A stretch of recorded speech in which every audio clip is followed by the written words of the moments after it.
পনির তো আমরা বাড়িতে অনেকে অনেকভাবে খেয়ে থাকি, কিন্তু একবার এরকমভাবে পনির বানিয়ে দেখুন, বাড়ির সবাই প্রশংসায় পঞ্চমুখ করবে। নিরামিষ দিনে একবার এরকম একটা পনিরের রেসিপি থাকলে বারবার কিন্তু এটারই রিকোয়েস্ট আসবে। Hello everyone, welcome back to my channel Poppy's cooking and blog. আশা করি আপনারা সবাই ভালো আছেন, সুস্থ আছেন। আর আজকে আমি আপনাদের জন্য নিয়ে এসেছি পনিরের এক ইউনিক রেসিপি, যেটা দেখতে যেমনই লোভনীয়, খেতেও কিন্তু তেমনই দুর্দান্ত হয়ে থাকে। আর পনিরের এই রেসিপিটি বানানোর জন্য আমার কি কি লাগছে চলুন দেখা যাক। এখানে আমি কিছুটা কাজু বাদাম আর আলমন্ড আগে থেকে ভিজিয়ে রেখেছিলাম, আর এটাকে আমি এখন অল্প দুধ দিয়ে ভালোভাবে পেস্ট করে নিব। আর এখানে আমি নিয়েছি গোটা জিরে, ধনে, মৌরি আর কসুরি মেথি, যেটাকে একটু ভালোভাবে নাড়াচাড়া করে যখন এটার থেকে সুন্দর একটা মিষ্টি গন্ধ বেরোবে, তখন এটাকে নামিয়ে রেখে অল্প ঠান্ডা হলে ভালো করে গুঁড়ো করে নিব।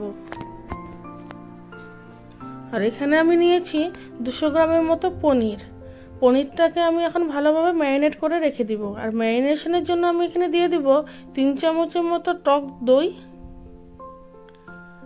আর দিয়ে দিব স্বাদ মতো নুন, আর এই ভাজা মশলাটা যেটা গুঁড়ো করে রেখেছিলাম সেটা 2 চামচের মতো ভাজা মশলা দিয়ে ভালোভাবে ম্যারিনেট করে পনিরটাকে আধ ঘন্টার জন্য রেখে দিব।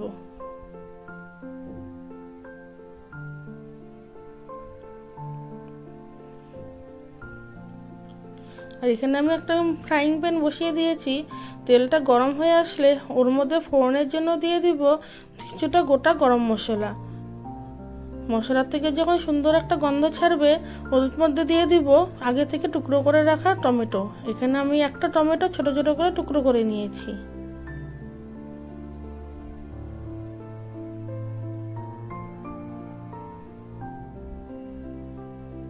আর টমেটোটা একটু নাড়াচাড়া করে ওর মধ্যে দিয়ে দিব আদার পেস্ট। আদা আর টমেটোটা ভালো করে নাড়াচাড়া করে মিশিয়ে নেব। আর এখানে অল্প দিয়ে দিলাম নুন, যাতে টমেটোটা ভালোভাবে গলে যায়।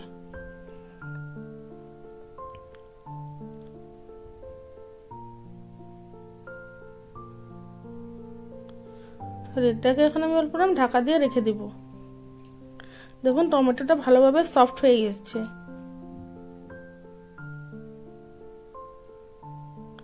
এখন এর মধ্যে দিয়ে দিব কিছুটা ধনে গুঁড়ো, আর দিয়ে দিব কালারের জন্য কাশ্মীরি লঙ্কার গুঁড়ো।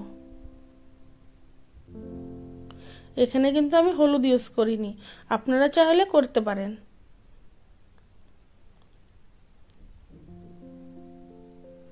কাশ্মীরি লঙ্কার গুঁড়ো দেওয়াতে দেখুন খুব সুন্দর একটা কালার চলে এসছে। এটাকে এখন আমি একটু জল দিয়ে ভালোভাবে মশলাটাকে কষিয়ে নিব। দেখুন আমার টমেটোগুলোও গলে গেছে, আর মশলার থেকে সুন্দর একটা কালার চলে এসছে। এখন আমি এর মধ্যে যে পনিরটাকে ম্যারিনেট করে রেখেছিলাম সেটাকে দিয়ে দিব। পনিরটা দিয়ে ভালোভাবে মশলার সাথে নাড়াচাড়া করে কিছুক্ষণ পনিরটাকে ভেজে নেব।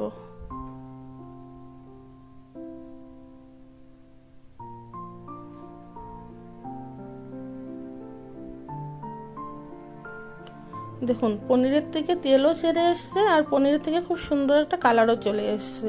এখন এর মধ্যে দিয়ে দিব ওই যে কাজু বাদামটার পেস্ট বানিয়ে রেখেছিলাম, ওই কাজু বাদামের পেস্টটা। আপনারা চাইলে এখানে কাজু বাদামের সাথে অল্প পোস্ত বা চারমগজও ইউজ করতে পারেন।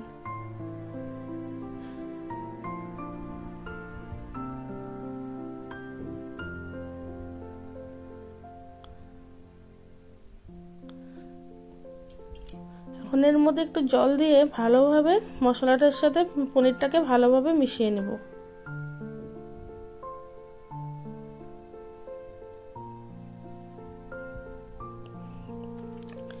এখানে যেহেতু কাজু বাদাম দেওয়া আছে, হাত থামালে কিন্তু চলবে না, না হলে নিচ থেকে লেগে যেতে পারে।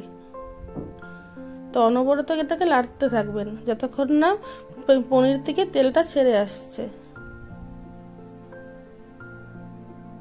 দেখুন আমার পনির থেকে কিন্তু তেলটা সেরে এসছে, আর পনিরগুলোও সুন্দরভাবে ভাজা হয়ে গেছে। এখন এর মধ্যে আমি দিয়ে দিব 2 কাপ পরিমাণে গরম জল। আপনারা যে যেরকম গ্রেভি রাখতে পছন্দ করেন সেরকম ভাবে জল ইউজ করবেন।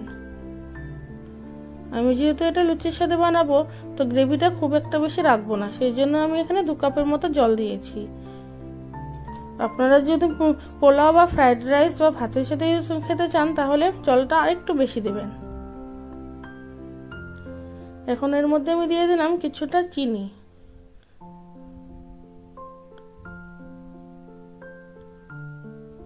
আর দিয়ে দিব 8-10টার মতো চেরা কাঁচা লঙ্কা। আর এখন দিয়ে দিলাম ওই যে ভাজা মশলাটা গুঁড়ো করে রেখেছিলাম, সেই গুঁড়ো মশলাটা দিয়ে একবার ভালোভাবে নাড়াচাড়া করে এটাকে কিছুক্ষণের জন্য ঢাকা দিয়ে রেখে দেব।